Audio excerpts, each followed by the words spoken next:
সরষে ইলিশ, ইলিশ মাছের ঝোল, ইলিশ মাছের সরষে পোস্ত বাটা দিয়ে রেসিপি তো আপনারা কম বেশি সবাই খেয়েছেন, কিন্তু তেঁতুল দিয়ে ইলিশ মাছের টক কি খেয়েছেন? আজ আমি আপনাদের সঙ্গে শেয়ার করব ইলিশ মাছের তেঁতুল দিয়ে টকের একটি রেসিপি। বাই দ্য ওয়ে, আমি মৌহা MS রোহন কিচেনে আবার একটি নতুন পর্বে সবাইকে জানাই স্বাগত। ইলিশ মাছের তেঁতুল দিয়ে টক বানানোর জন্য প্রথমে আমরা ইলিশ মাছগুলো ভালো করে ধুয়ে নেব।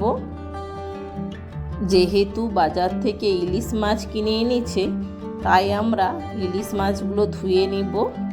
না হলে আমরা বাড়িতে ইলিশ মাছ কাটলে প্রথমে আমরা ইলিশ মাছের আঁশগুলো তুলে ধুয়েই তারপরে মাছটা কাটি, কাটার পরে আর মাছগুলো ধুই না। এবার আমরা মাছটা ভালো করে ধুয়ে নেব। এবার আমরা একটি জায়গাতে ইলিশ মাছগুলো নিয়ে নেব। ইলিশ মাছের সাইজটা দেখে বুঝতেই পারছেন ইলিশ মাছটা কতটা বড়।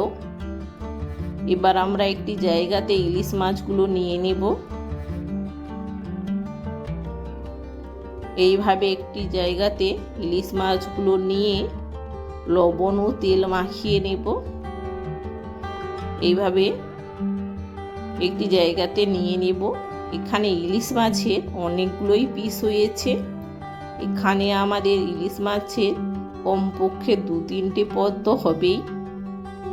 এইভাবে জায়গাতে নিয়ে দিয়ে দেব পরিমাণ মতো লবণ, দিয়ে ভালো করে মাখিয়ে নেব। এবার দিয়ে দেব সরষের তেল, দিয়ে ভালো করে মাখিয়ে 10 মিনিটের জন্য রেখে দেব। যেহেতু ইলিশ মাছের টক হবে, তাই আগে থেকেই তেঁতুলটা ভিজিয়ে রেখে দেব। এই তেঁতুলটা আমাদের বাড়ির গাছেরই তেঁতুল। এই তেঁতুল আমরা স্টোর করে রাখতে পারি 2 থেকে 3 বছরের জন্য। এগুলো ভালো করে শুকনো করে লবণ দিয়ে মাটির হাঁড়িতে রাখলে 2 থেকে 3 বছরের জন্য খুবই ভালো থাকে। এবার আমরা তেঁতুলে জল দিয়ে ভিজিয়ে রেখে দেব। এবার একটি কড়াই গরম করে দিয়ে দেব সরষের তেল। আজ আমরা সরষের তেলেই রান্নাটা করব। তেলটা গরম হয়ে গেলে দিয়ে দেব লবণ ও তেল মাখানো মাছ। একে একে লবণ ও তেল মাখানো মাছগুলো ছেড়ে দেব।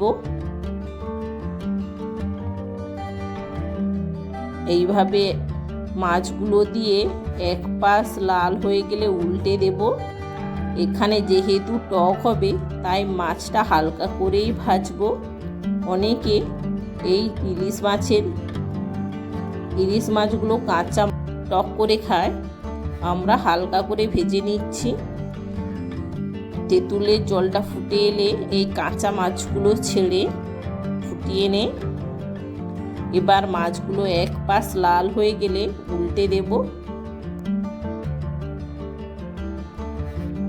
একইভাবে 2 পাশ হালকা করে ভেজে নামিয়ে নেব।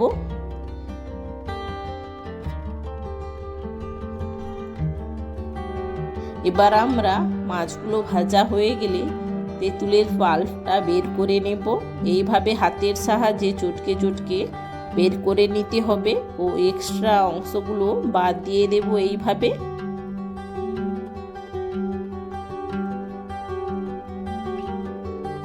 কড়াই গরম করে দিয়ে দেব সরষের তেল। তেলটা গরম হয়ে গেলে দিয়ে দেব কালো জিরে ফোড়ন ও একটি শুকনো লঙ্কা, দিয়ে ভালো করে ভেজে দিয়ে দেব পরিমাণ মতো হলুদ, দিয়ে দেব তেঁতুলের পাল্পটা, দিয়ে দেব পরিমাণ মতো জল দিয়ে দেব পরিমাণ মতো লবণ, দিয়ে গ্রেভিটা ফুটে এলে দিয়ে দেব ভেজে রাখা মাছ, দিয়ে দেব স্বাদ মতো চিনি। এই তেঁতুলের টকে চিনি দিলে খেতে খুবই সুন্দর লাগে।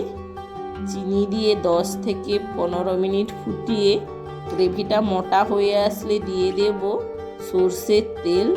ছড়িয়ে নামিয়ে নিলেই তৈরি আমাদের ইলিশ মাছের টক। আজকের এই ভিডিওটি কেমন হয়েছে প্লিজ কমেন্ট করে জানাবেন। ভিডিওটি যদি ভালো লেগে থাকে অবশ্যই লাইক ও বেশি বেশি শেয়ার করে দেবেন। চ্যানেলে নতুন হয়ে থাকলে প্লিজ চ্যানেলটিকে সাবস্ক্রাইব করে পাশে থাকা বেল আইকনটি প্রেস করে দেবেন, যাতে পরবর্তী ভিডিও নোটিফিকেশান সবার আগে আপনাদের কাছে পৌঁছয়। এতক্ষণ আমার সঙ্গে থাকার জন্য অসংখ্য ধন্যবাদ। দেখা হচ্ছে আবার একটি নতুন কোনো ভিডিও নিয়ে। ততক্ষণ ভালো থেকো, সুস্থ থেকো।